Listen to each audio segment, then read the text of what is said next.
Hey everybody, today we're going to take a look at the deluxe edition of Superman from 2025.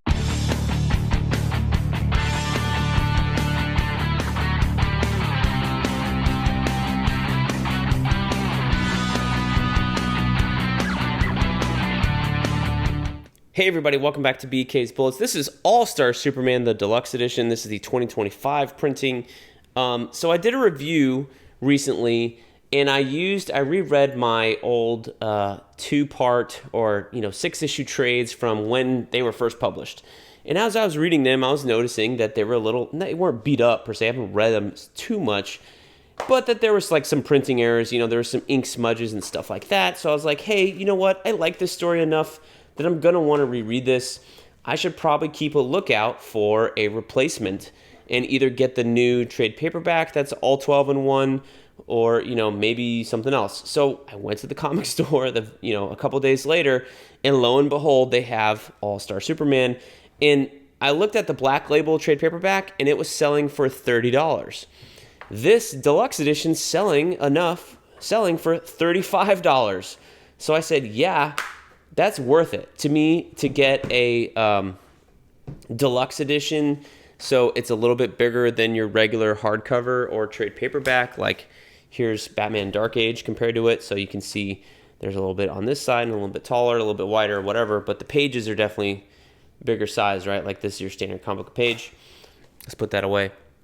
But so yeah, for $5 to get a hardcover and to get a bigger art size and stuff like that, and to get some extras in the back, to me, it was worth the $5 upgrade if I was going to pay full price.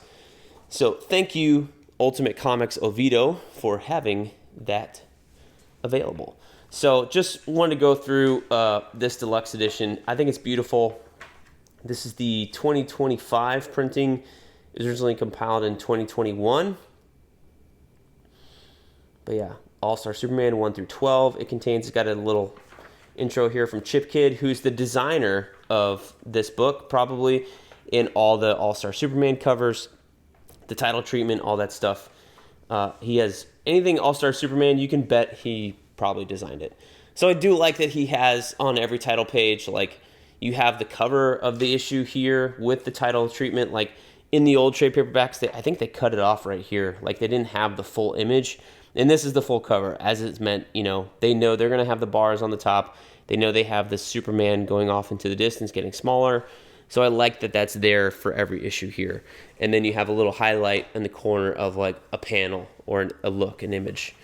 So yeah, it's glued binding. So there are some things that do fail, like the Lex Luthor scene in the prison when we get there is a little wonky compared to the trade paperback. The trade paperback you could spread open a little bit more, but there's not that many two-page spreads in this book that you're like, oh man, I really wish this was not this way. Maybe I think there's an absolute. I don't think that does that, but this is issue 2, issue 3 where she's Superwoman. We got Samson and Atlas and the kiss. It's beautiful. I will say this paper is a little glossy, but I wouldn't call it semi-gloss. It's a little more matte than it is glossy, and I do like that. The paper I had in my old trade paperbacks was a little yellowing also on the sides, so I noticed that. I was like, that's weird. So I am happy to have a version that's hopefully going to stand the test of time with this nicer paper than whatever they had in 2006 and 2008 when they printed those. Like this came out over a course of 3 years. I forgot how long it took to come out. This is the spread I was talking about that suffers from gutter loss, because in the actual comic, the trade paperback, also, you can tell there's an actual like spine break. There's an actual panel or panel break this width in between here, so that you can tell this is one panel, this is 2, 3, 4, 5, 6, 7, 8, 9, 10, 11.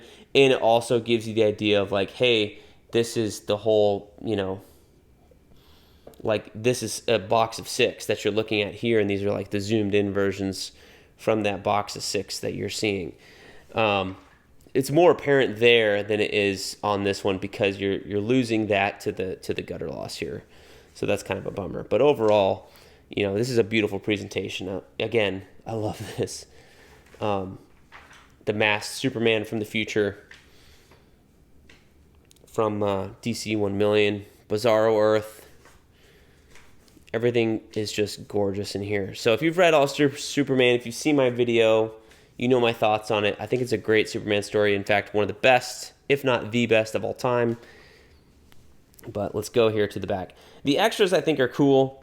It's all words by Grant Morrison and showing some designs for things. So he wrote all the words in here, and he was highlighting like the things about what he wanted to bring to Superman, how Frank Quitely designed it, and they going through all the main characters, and then the villains, Bizarro, Zibaro, that kind of stuff. So you get a little bit of process pages, but not too much. And then I think what is the best thing about it is they do call out the 12 labors of Superman, like just says, here are all the 12 things he did if it wasn't apparent to you in the book. So I do like that, because I was a little confused reading the book. Like, I know he did something in each issue that was significant, but they never called him out as, here's number 1, here's number 2. So here's Grant Morrison telling you what all 12 of these were. So not a ton of variant covers, just the one from Neil Adams here. But yeah, so overall, I think it's a beautiful presentation of a wonderful book.